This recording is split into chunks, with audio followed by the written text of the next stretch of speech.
partir desta oportunidade, continuando o nosso estudo da primeira carta de Pedro, sequencialmente pegando aspectos que parecem ser significativos e efetivamente são significativos na carta de Pedro, nós vamos encerrando, já que encerramos o capítulo 2, nós vamos retornar ao capítulo 1, para daí ter uma base de fundamentação para algumas coisas que devemos estudar posteriormente.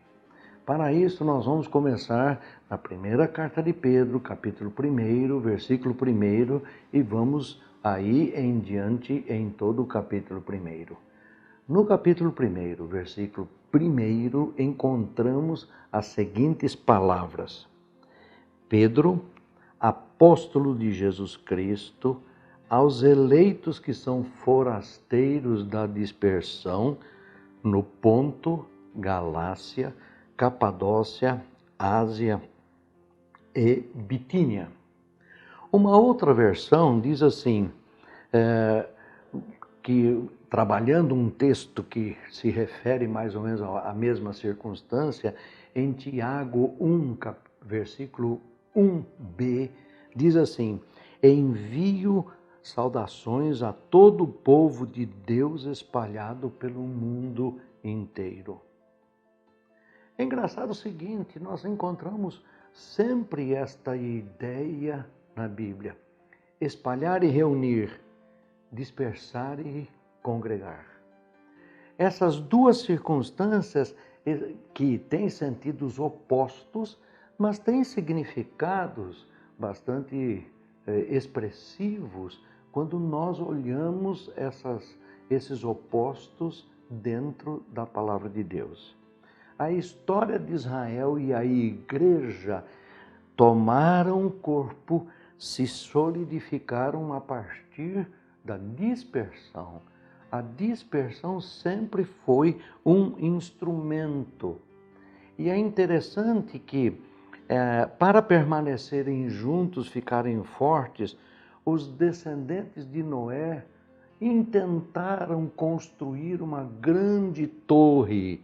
Está lá em Gênesis capítulo 11, versículos 1 a 9, onde lemos assim: ora, toda a terra havia apenas uma linguagem e uma só maneira de falar.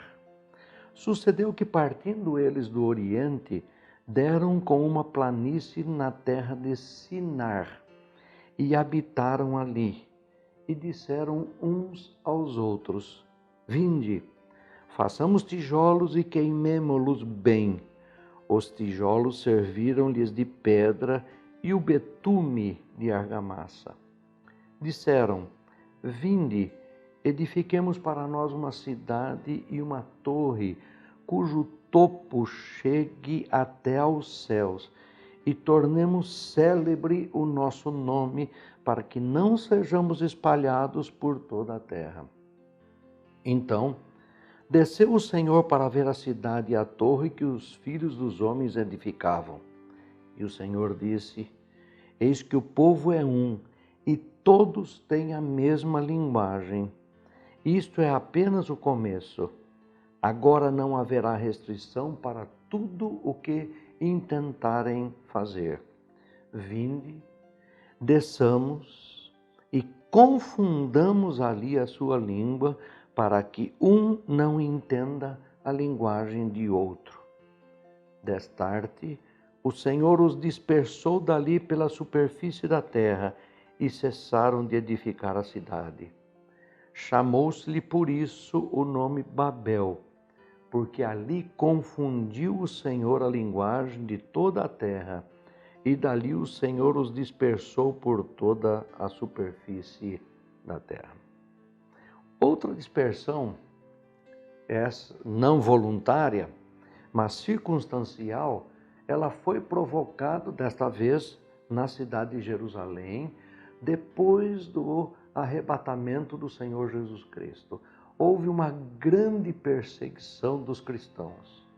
Se lá no primeiro momento em Gênesis, a dispersão foi para que eles não se aglomerassem, tivessem uma força de junção e aí tivessem definidos por eles mesmos os seus interesses, o que não estava dentro do projeto de Deus. Em Jerusalém aconteceu a mesma coisa. Houve uma dispersão dos cristãos por causa da perseguição, e isto foi extremamente benéfico para a expansão e crescimento da mensagem do Senhor Jesus Cristo, cumprindo aquilo que o Senhor Jesus Cristo havia dito de que eles deveriam ir a todas as partes para anunciar o Evangelho.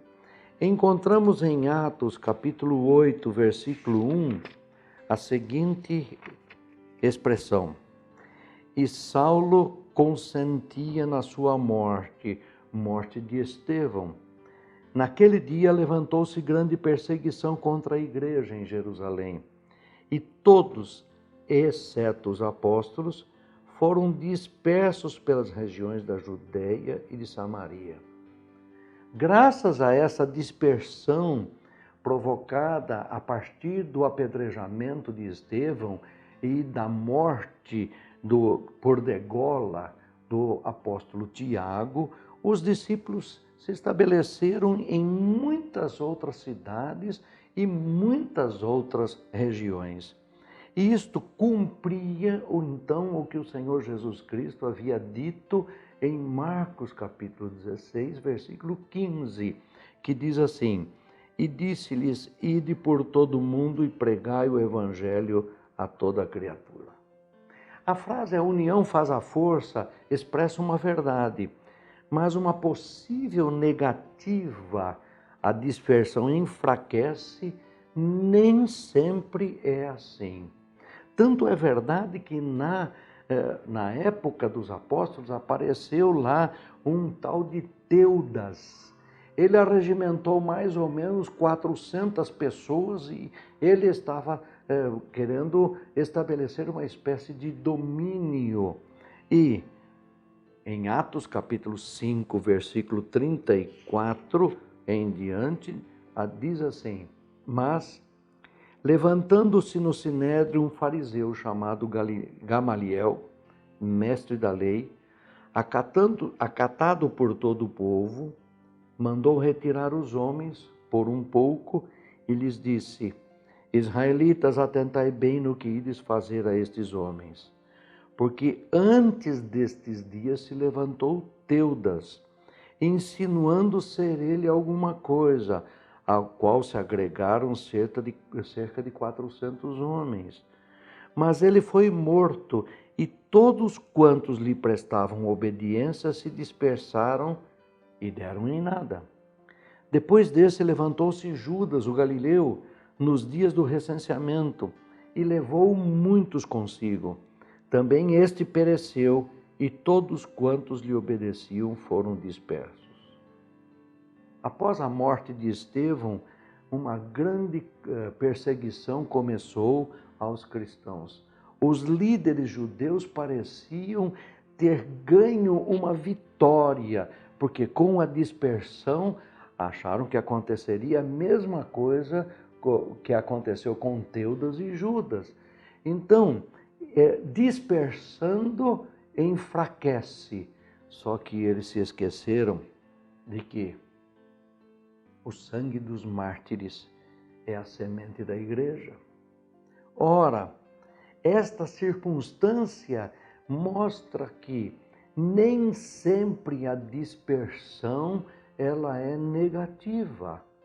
Muitas vezes a dispersão ela traz, do ponto de vista de Deus e para os propósitos dele com relação à igreja, essa perseguição, essa dispersão, ela traz benefícios para a expansão do Evangelho.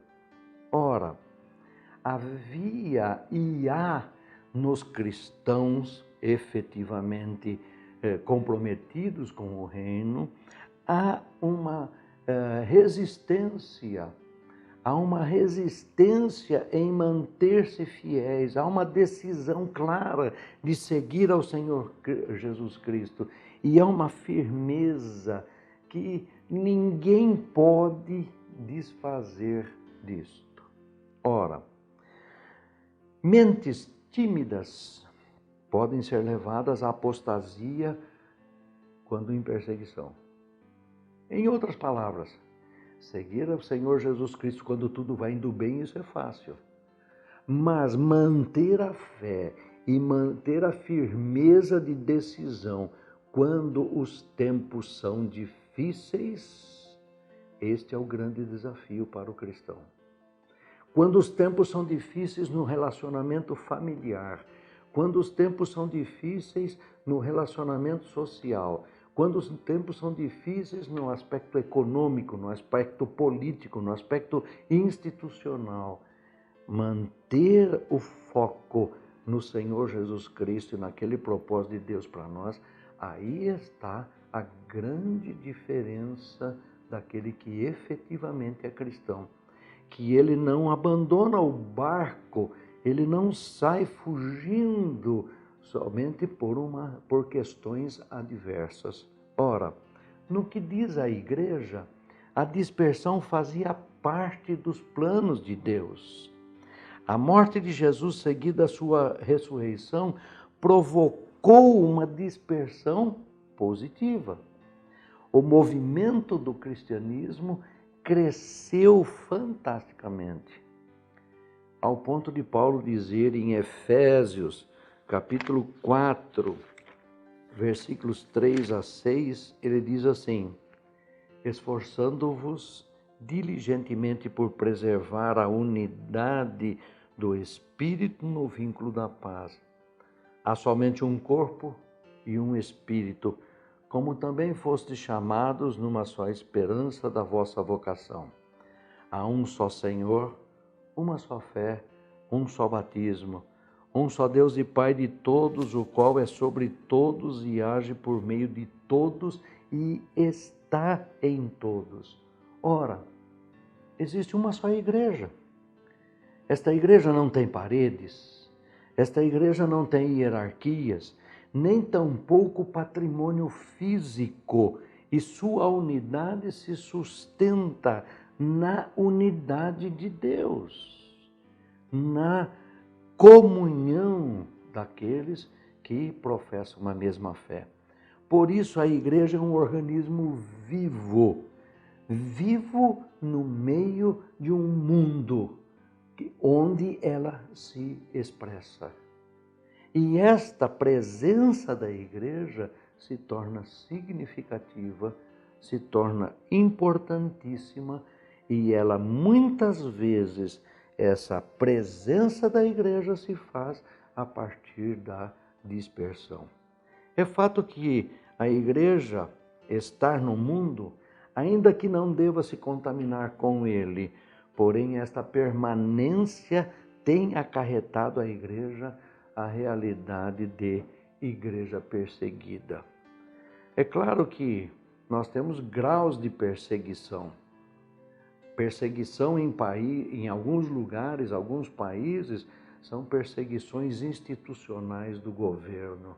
Mas nós também sofremos perseguições no espaço onde nós convivemos, por intermédio de pessoas que, quando sabem e quando ouvem alguma coisa que dizemos a respeito da nossa fé, eles dizem: olha, isso aqui é besteira, isso aí não vale a pena, para com isso. Hoje o ateísmo tem tomado um espaço significativo, e eu costumo até brincar dizendo que muitas vezes as pessoas dizem: cada um por si e salve-se quem puder, porque a maioria das pessoas já não acredita mais em Deus, infelizmente. Olha a mensagem de Paulo em 2 Timóteo capítulo 3, versículo 10 a 12.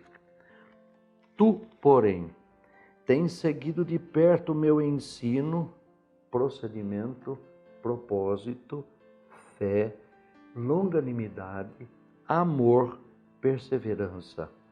As minhas muitas perseguições, os meus sofrimentos, quais me aconteceram em Antioquia, Icônio e Listra.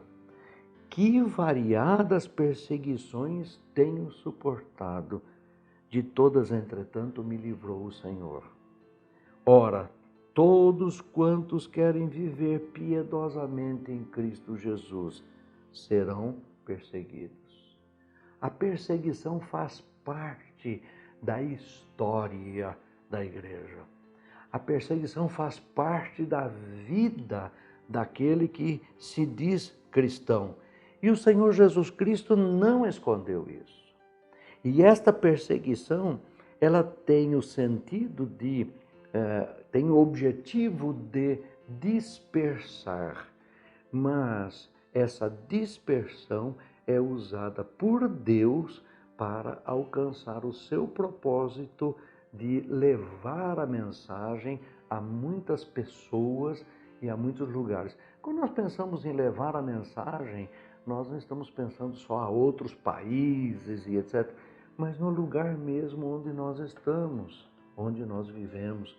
Aí a mensagem também precisa estar, porque aí também temos muitos que não conhecem ainda ao Senhor Jesus Cristo. Como já vimos, Paulo disse que todos aqueles que desejam viver piedosamente, eles vão encontrar esta resistência, este isolamento e muitas vezes essa perseguição. Vamos ser dispersos do grupo onde eles convivem.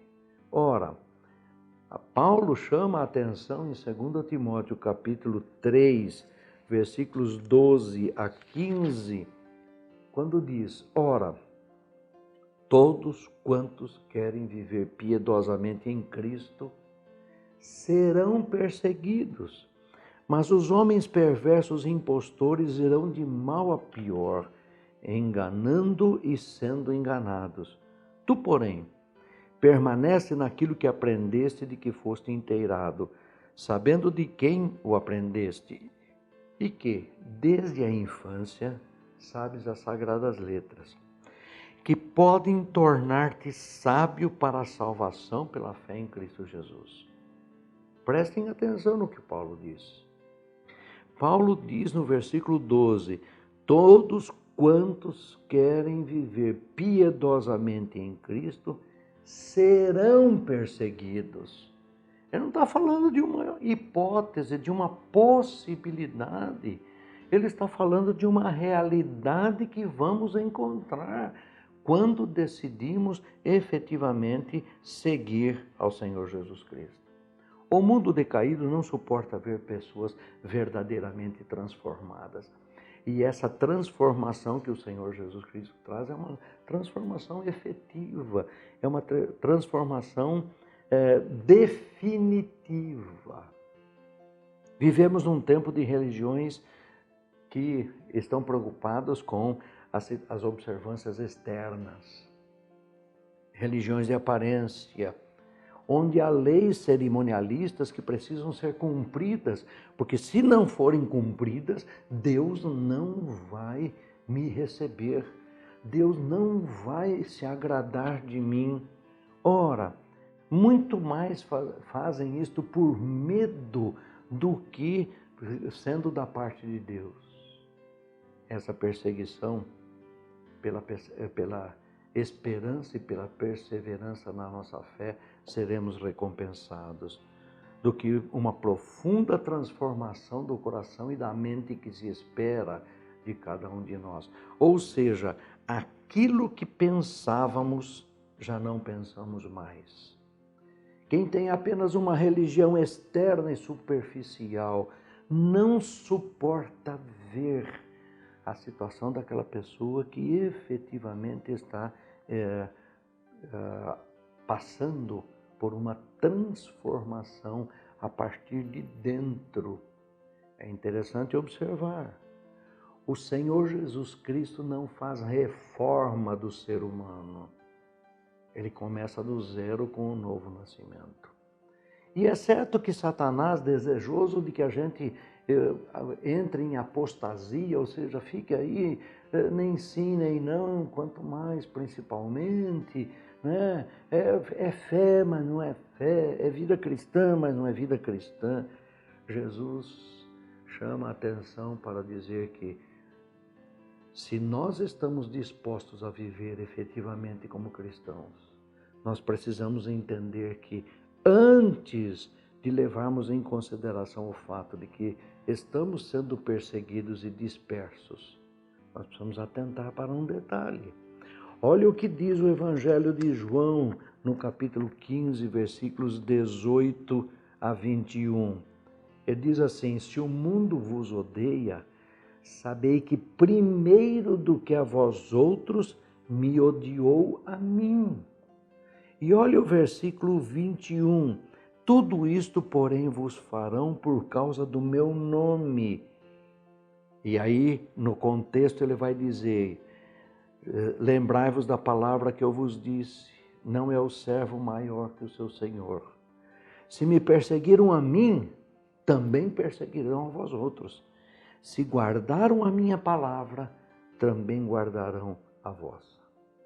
O reverendo Hernandes Dias Lopes, ele usa a seguinte frase: na verdade, você sabe por que o Cristo e os cristãos são perseguidos?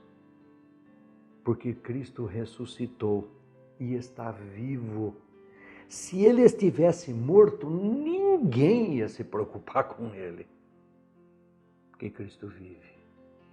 E é este Cristo que vive em nós, porque nós somos casa espiritual ambulante. O Evangelho de João, ainda no capítulo 15, versículo 18, ele vai dizer: se o mundo vos odeia, sabei que, primeiro do que a vós outros, me odiou a mim.